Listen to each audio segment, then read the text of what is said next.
السلام علیکم ناظرین۔ پیارے ناظرین، آج کے اس ویڈیو میں ہم آپ کو بتائیں گے یہودیوں کا پورا اتہاس کہ یہودی کون ہیں اور ان کا مقصد کیا ہے، اور یہودی مذہب کیسے شروع ہوا، اور یہودی مذہب آخر مسلمانوں سے چاہتا کیا ہے،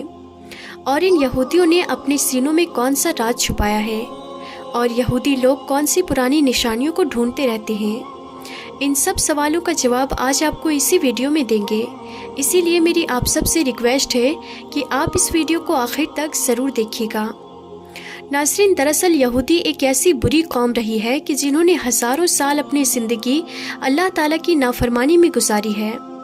حضرت یعقوب علیہ السلام کے زمانے سے بنی اسرائیلی نامی قوم کی شروعات ہوئی، اور اس یہودی قوم کی ہمیشہ سے ہی جھگڑا فساد کرنے کی عادت رہی ہے،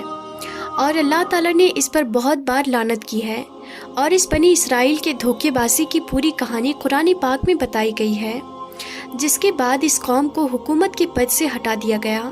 اور پھر اس کی جگہ حکومت کا پد مسلمانوں کو سونپ دیا گیا۔ دنیا بھر کے قوموں میں یہودی ایک ایسی قوم ہے جس کو اللہ تعالیٰ نے سب سے بڑا مجرم ٹھہرایا ہے۔ قرآن شریف کو غور سے سمجھنے پر یہودیوں کا جو جرم کھل کر ہمارے سامنے آتا ہے، آج آپ کو اس ویڈیو میں خود بخود معلوم پڑ جائے گا۔ ناظرین، یہ قوم ہمیشہ وعدے کے خلاف کام کرتی رہی۔ آخر کار طور پہاڑ کو اٹھا کر ان کے سروں پر لٹکایا گیا،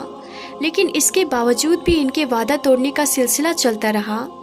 اور وہ لوگ قرآن کی آیت کو بیچ کر اپنے گانے بجانے کا شوق پورا کرتے تھے،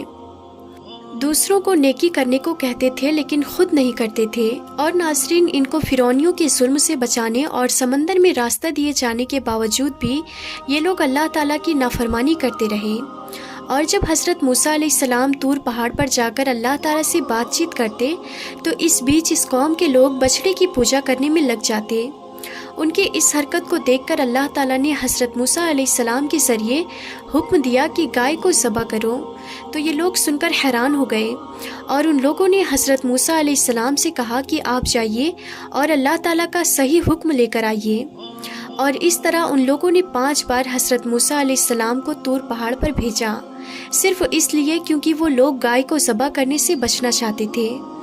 اور وہ لوگ کھلے عام کہتے تھے کہ وہ اپنی آنکھوں سے دیکھے بغیر اللہ پر ایمان نہیں لائیں گے۔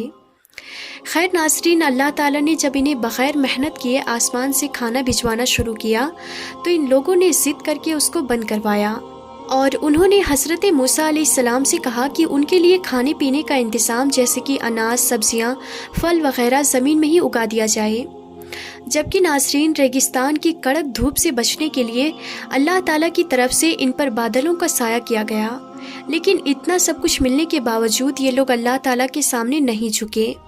پھر اللہ تعالیٰ نے انہیں بستی میں داخل ہوتے وقت معافی مانگنے کا بھی حکم دیا، حالانکہ اس حکم کو ماننے میں کسی طرح کی کوئی پریشانی نہیں تھی، لیکن پتہ نہیں اس قوم نے کیوں اللہ تبارک و تعالیٰ کا حکم نہیں مانا۔ جبکہ اللہ تعالیٰ نے اپنی رحمت سے ان بستی میں 12 قبیلوں کے لیے الگ الگ 12 پانی کے چشمے پیدا کر دیے تاکہ لوگوں کے بیچ پانی کو لے کر کبھی جھگڑا نہ ہو، مگر اس احسان کے باوجود بھی وہ لوگ اللہ تعالیٰ کے تمام نبیوں کی برائی کرتے رہے، آسمان سے بھیجے گئے پیغمبروں کو قتل کرنے اور انہیں پھانسی پر لٹکانے سے بھی باز نہیں آتے تھے، اور انہوں نے ہی حضرت یحییٰ علیہ السلام کو قتل کروا دیا تھا، اور حضرت عیسیٰ علیہ السلام کو صلیب پر لٹکانے کا پلان بھی انہی لوگوں نے بنایا تھا۔ یہ کہتے تھے کہ پیغمبر صرف بنی اسرائیل کے لوگوں میں سے ہی ہو سکتا ہے، اسی لیے وہ بنی اسماعیل کے پیغمبر حضرت محمد مصطفیٰ صلی اللہ تعالیٰ علیہ وسلم پر ایمان نہیں لائے، اور حضرت جبرائیل علیہ السلام کو 1 نمبر کا دشمن مانتے تھے، اس لیے کیونکہ حضرت جبرائیل علیہ السلام وحی کے ذریعے ان لوگوں کی پلاننگ کی خبر اللہ تعالیٰ کے نبیوں کو دیتے تھے، اور یہودی یہ تک کہتے تھے کہ حضرت جبرائیل علیہ السلام نے نبوت کے لیے کسی غلط انسان کو چنا ہے، معاذ اللہ۔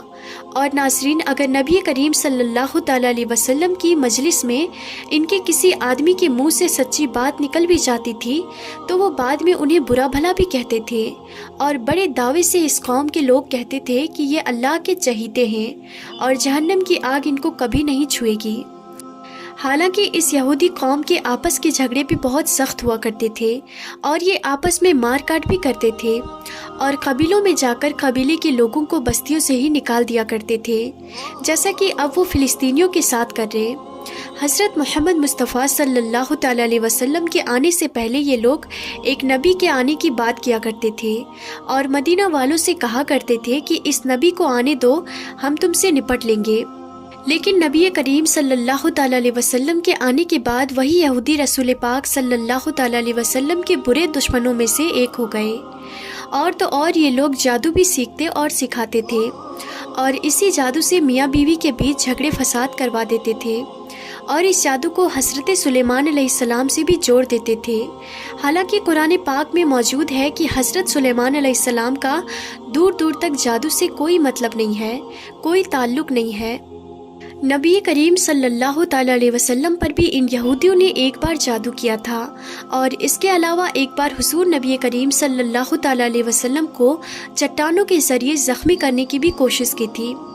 اور اللہ تعالیٰ کے پیغمبر حضرت سلیمان علیہ السلام کو بھی وہ نبی نہیں مانتے تھے بلکہ ایک بادشاہ سمجھتے تھے معاذ اللہ، اور اپنے پیغمبروں اور نبی کریم صلی اللہ تعالیٰ علیہ وسلم سے یہ لوگ خرید کر سوال کیا کرتے تھے، اور اپنے ساتھ ساتھ مسلمانوں کو بھی یہ کام کرنے کے لیے اکساتے تھے۔ لوگوں کو ہمیشہ سچائی کے راستے سے، حق کے راستے سے، اللہ تعالیٰ کے راستے سے روکتے تھے، اور لوگوں کا مال ناجائز طریقے سے کھا جاتے تھے۔ انہوں نے اس زمین پر 2 بار بہت بڑا جھگڑا فساد کیا ہے، اور تو اور دوسروں کی بیویوں کو تاک جھانک کرنے اور ان سے خود اپنی بیٹیوں بہنوں کے ساتھ بدکاری زناکاری کرنے کا الزام بھی لگاتے تھے، اور ایسا بیکار کام کرنے میں یہ ذرا سی بھی شرم محسوس نہیں کرتے تھے۔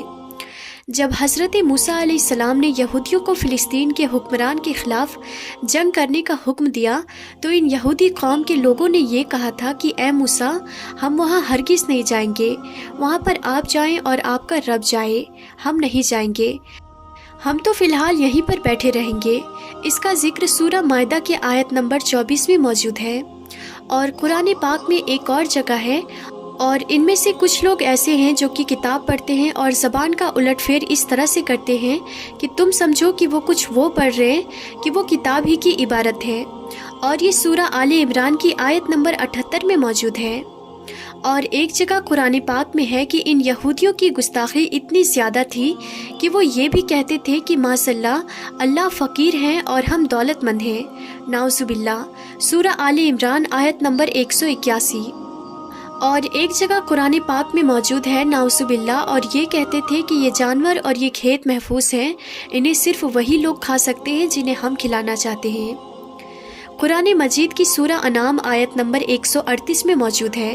قرآن پاک میں ایک جگہ اور یہ ہے، ان میں سے ایک جماعت یہ کہتی تھی کہ نبی کریم صلی اللہ تعالیٰ علیہ وسلم پر جو کچھ بھی نازل ہوا ہے اس پر صبح ایمان لاؤ اور شام کو انکار کر دو، معاذ اللہ، سورہ آل عمران آیت نمبر 72 میں موجود ہے۔ ناظرین، ایک زمانہ تھا کہ یہ قوم اللہ تعالیٰ کی سب سے پسندیدہ قوم تھی، لیکن ان کے اپنے گھنونے کاموں کی وجہ سے اللہ تعالیٰ نے ان کو حکومت کے پد سے ہٹا دیا۔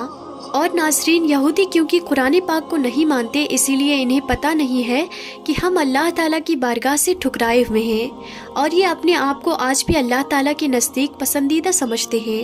اور وہ یہ بھی کہتے ہیں کہ ہم اللہ تعالیٰ کے نزدیک اللہ تعالیٰ کی سب سے پسندیدہ اور چہیتی قوم ہیں۔ اور ناظرین، اللہ تعالیٰ نے اس قوم کو بہت سارے انعام سے نوازا ہے،